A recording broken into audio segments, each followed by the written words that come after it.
Praise the Lord everyone. मैं परमेश्वर की प्रेजेंस में आप सबका वेलकम करती हूँ और मैं विश्वास करती हूँ आप सब ब्लेस्ड हैं। परमेश्वर का आत्मा आप सबके साथ है। आमीन। मेरे भाइयों मेरी बहनों, आप जानते होंगे कि जब यहोशू ने दो भेदियों को देश का भेद लेने के लिए भेजा था, तो उस समय एक रहाब नाम की वेश्या ने उन भेदियों को अपने घर में छुपाया था। तो रहाब ने उन दो व्यक्तियों को अपने घर में छुपाया। यहोशू की किताब 2 उसमें लिखा है कि और रहाब नामक किसी वेश्या के घर में जाकर सो गए, और 4 में लिखा उसी स्त्री ने दोनों पुरुषों को छिपा रखा और इस प्रकार कहा, मेरे पास कोई पुरुष आए तो थे, परंतु मैं नहीं जानती कि वे कहाँ के थे। और जब अंधेरा हुआ और फाटक बंद होने लगा तब वे निकल गए, और मुझे मालूम नहीं कि वे कहाँ गए। तुम फुर्ती करके उनका पीछा करो तो उन्हें जाकर पकड़ोगे। जब उस देश के राजा के लोग उसके पास आते हैं, रेहाब के पास, तो उसको पूछते हैं कि क्या तूने देखा कोई दो भेदी हमारे देश में भेद लेने आए, तू जानती है कि वो कहाँ को गए हैं? उसने बोला हाँ मैंने देखा, पर मैं नहीं जानती वो इधर को गए। उन्होंने उनका डिस्ट्रैक्ट किया। उसने नहीं बताया कि उसने उन परमेश्वर के जनों को अपने घर में छुपाया। यहोशू की किताब 2 उसकी 11 आयत में लिखा है, अब रेहाब यहाँ बोल रही है कि क्योंकि तुम्हारा परमेश्वर यहोवा ऊपर के आकाश का और नीचे की पृथ्वी का परमेश्वर है, जब मैंने जो तुम पर दया की है, इसलिए मुझसे यहोवा की शपथ खाओ कि तुम भी मेरे पिता के घराने पर दया करोगे। मेरे भाइयों मेरी बहनों, इस वचन में मैं आपको एक बात बताना चाहती हूँ कि जब वो भेदिए उस देश में भेद लेने आए तो रेहाब ने उनकी हेल्प की। एक छोटा सा कंट्रीब्यूशन रेहाब का उनकी हेल्प करने में रहा। छोटा सा क्या किया था उसने? उनके लिए कोई लंगर नहीं लगा दिया था, कोई पैसों की हेल्प नहीं, कोई डे नाइट फास्टिंग। उसने जस्ट थोड़ी सी स्पेस, अपने घर में थोड़ी सी स्पेस दी और उन्हें छुपाया। और जब वो लोग पूछने के लिए, जब राजा के लोग उसके पास आके पूछे क्या तू जानती कि वो लोग कहाँ को गए हैं, और उसने कहा मैं नहीं जानती, वो शायद इधर को गए हैं। फटाफट फुर्ती करके उनको पकड़ने के लिए उन्होंने डिस्ट्रैक्ट किया उन लोगों को, और उन्होंने रेहाब ने उनकी हेल्प की। क्या हेल्प? बस थोड़ी सी एक उनको स्पेस दी, हाइड किया। क्यों? क्योंकि वो जानती थी कि ये परमेश्वर के जन है, यहोवा के जन है। और उसके बाद क्या हुआ? उसके बाद जब यहोशू और उसकी पूरी प्रजा, सब लोग, जब उन्होंने उस देश के ऊपर जब हमला किया तो सारा देश उन्होंने जला दिया। सिर्फ एक फैमिली को प्रोटेक्ट किया। वचन बताता है यहोशू की किताब 6 उसकी 25 आयत में लिखा है, और यहोशू ने रहाब वेश्या और उसके पिता के घराने को वन उसके सब लोगों को जीवित छोड़ दिया, और आज तक उसका वंश इजरायलियों के बीच में रहता है। क्योंकि जो दूत यहोशू ने यरीहो को भेद लेने को भेजे थे, उनको उसने छिपा रखा था। मेरे भाइयों मेरी बहनों, एक थोड़ा सा कंट्रीब्यूशन, जस्ट परमेश्वर के उन जनों को छुपाया, और क्या हुआ? सारा देश जलाया गया।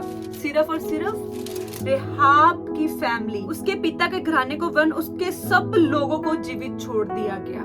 परमेश्वर आपके किए गए किसी भी तरह का कंट्रीब्यूशन, चाहे आप वो प्रार्थना का कंट्रीब्यूशन, चाहे आप प्रार्थना में अपने टाइम को स्पेंड करें, चाहे आप किसी की हेल्प कर रहे हैं, चाहे आप किसी के साथ अच्छा व्यवहार कर रहे हैं, चाहे आप कुछ भी कर रहे हैं, कुछ भी, परमेश्वर आपको नहीं भूल सकता। आज लोगों को लगता है मैं इतना नाइस हूँ, मैं लोगों के साथ इतना अच्छा ट्रीट करता हूँ, लोग तो मेरे बारे में बुरा बोलते हैं, वो मेरे बारे में खिलाफत करते हैं, आज के बाद मैं इसके साथ अच्छा सलूक नहीं, मैं इसको बुलाऊंगा ही नहीं। आज बहुत से मेरे मसीह भाई बहन जो एक्सपेक्ट करते हैं कि वो हमें भी बैक में दे, और जब वो नहीं कुछ इन बैक पाते तो वो चेंज, अपनी नेचर को उनके प्रति चेंज कर लेते हैं कि मैं नहीं उन्हें इतना ज्यादा वधिया ट्रीट कर सकता, मैं इसके साथ अब ज्यादा अच्छा व्यवहार कर सकता, मैं नहीं कर सकती, मैं बहुत अच्छी हूँ। आज बहुत सी ऐसी बहू है, बहुत सी ऐसी सास, बहुत से ऐसे आज हस्बैंड वाइफ, बहुत वो सोचते हैं हम थक गए अच्छा बन के, हम थक गए नाइस बनकर, हम थक गए प्रार्थना वाले जीवन से, हम थक गए उपवास वाले जीवन से। हमें कौन देख रहा है? हमने तो इतनी भलाई की, इतनी अच्छाई की, और हमें क्या मिला? मेरे भाइयों मेरी बहनों, आपका थोड़ा सा कंट्रीब्यूशन, थोड़ा सा, परमेश्वर उसे कभी नहीं भूलेगा। रेहाब ने क्या किया था? उसने सिर्फ और सिर्फ उन्हें छुपाया था। जस्ट थोड़े से कंट्रीब्यूशन में क्या वचन बताता है। और यहोशू ने रेहाब वेश्या और उसके पिता के घराने को वरन उसके सब लोगों को जीवित छोड़ा। और आज तक उनके घराने के लोग इजराइल में पाए जाते हैं। आज तक परमेश्वर पीढ़ियों से पीढ़ी से पीढ़ी आपकी भलाई करने की वो उसका परमेश्वर का प्लान नेक्स्ट लेवल आपकी पीढ़ी से पीढ़ी तक का प्लान है। आप जस्ट आज का सोच रहे होंगे ना, ओके हमने ये बीज बो दिया, हमने ये अच्छा कर दिया, हमने ये कर दिया, हम तो बस ब्लेस हो जाएंगे आज ही और बस ठीक है ओके। आप आज के बारे में सोच रहे हो, परमेश्वर पीढ़ी से पीढ़ी तक की प्लानिंग करता है, पीढ़ी से पीढ़ी। मेरे भाइयों मेरी बहनों, अगर आपकी लाइफ में किसी भी तरह का आपका रिजल्ट लेट है, डिले है, कोई बात नहीं, परमेश्वर आपको कभी नहीं भूलता। हो सकता है आपने आज से 10 साल पहले किसी के साथ भलाई की हो, 5 साल पहले, परमेश्वर को वो याद है। पर लोग क्या करते हैं, एक टाइम नाइस और अगले दिन वो बन जाते हैं कुछ और ही। हमें लोगों के लिए कुछ नहीं करना, आपको लोगों को इम्प्रेस नहीं करना। आप प्रार्थना कर रहे हैं, किसी को दिखाने के लिए ना करें। उपवास कर रहे हैं, किसी को दिखाने के लिए नहीं। कुछ भी, किसी को आप दान भी कर रहे हैं, किसी को आप एक टाइम की रोटी भी दे रहे हो, तो ये मत सोचो कि बस मैंने तो बहुत कुछ कर लिया। ओके आपने किया, परमेश्वर देख रहा है और परमेश्वर उसका प्रतिफल आपको देगा, क्योंकि वचन बताता है वो कभी ना भूलने वाला परमेश्वर है। यशायाह की किताब 49 वर्स 15 में लिखा, क्या यह हो सकता है कि कोई माता अपने दूध पीते बच्चे को भूल जाए और अपने जन्माए हुए लड़के पर दया न करे? हाँ, वह तो भूल सकती है, परंतु मैं तुझे नहीं भूल सकता। देख, मैंने तेरा चित्र अपनी हथेली पर खोद कर बनाया है। आमीन। एक माँ वचन बताता है अपने दूध पिलाने वाले बच्चे को भूल सकती है। कहता हाँ भूल सकती है परमेश्वर ने कहा, पर प्रभु कहता मैं तुझे कभी नहीं भूलूंगा। तेरा चित्र परमेश्वर कहता मैंने अपनी हथेली पे बनाया है।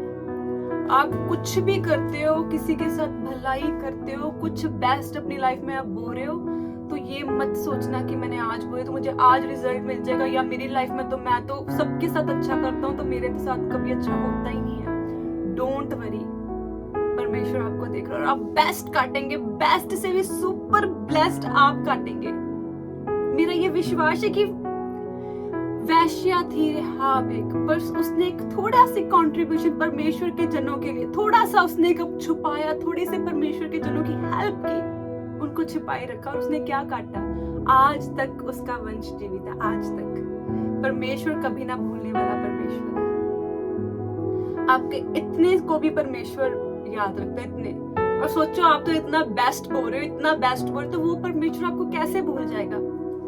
मेरे भाइयों मेरी बहनों, मैं आपको यही बताना चाहती हूँ, आपकी परिस्थितियां कुछ भी होगी आज, कुछ भी, पर आप सेवा में बेस्ट बोल रहे हो, आप अपना टाइथ, अपनी आप ऑफरिंग बेस्ट बोल रहे हो, आप अपनी सेवा बेस्ट बोल रहे हो, आप लोगों की हेल्प करने में बेस्ट। कोई फाइनेंशियल नहीं सपोर्ट कर पाते, आज वो लोग किसी की हेल्प करते हैं, उनको अच्छी गाइडेंस देते हैं। आप किसी को भटके मार्ग से सीधे मार्ग में, जब किसी भी तरह का किसी की लाइफ में कंट्रीब्यूशन कर रहे हो, तो वो परमेश्वर आपको कभी नहीं भूलेगा, कभी नहीं।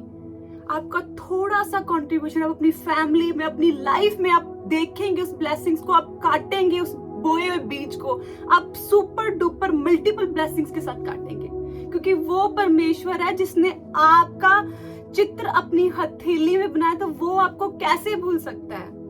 इसलिए मेरे भाइयों मेरी बहनों, कभी ना ये सोचना कि आप जो कर रहे हो वो कोई नहीं देख रहा।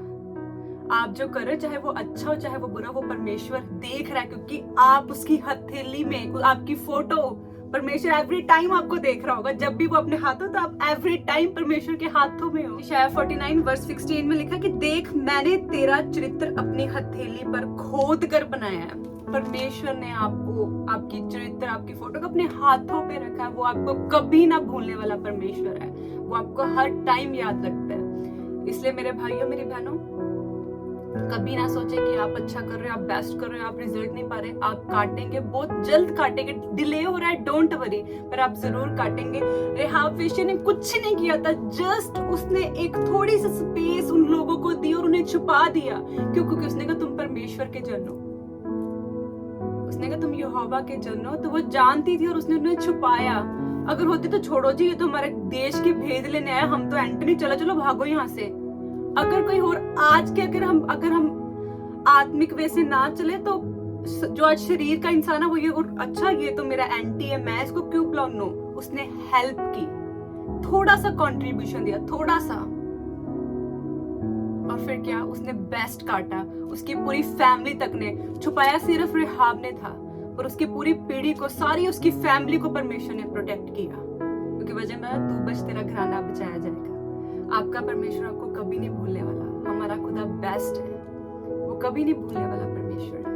आज आप कुछ भी कर रहे हो, आप अपने परिवार समेत काटोगे, अपनी फैमिली के समेत आप काटोगे। और मेरा ये बिलीव है कि मेरा परमेश्वर, हमारा परमेश्वर, वो कभी ना भूलने वाला परमेश्वर, वो आप आज कुछ भी बोल रहे हो और बड़ी जल्द परमेश्वर आपकी लाइफ में आप अपने बोए गए बीजों को बहुत जल्द in the name of Jesus काटने पाएंगे।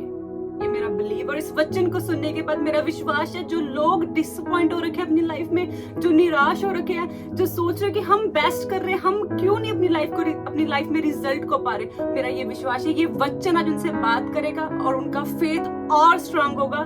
और मेरा विश्वास है जब फेथ स्ट्रांग होगा तो परमेश्वर काम करेगा। आमीन। God bless you all. मेरा ये विश्वास है ये वचन आप सबकी लाइफ में 100 गुना फल को लाए। आमीन। God bless you all.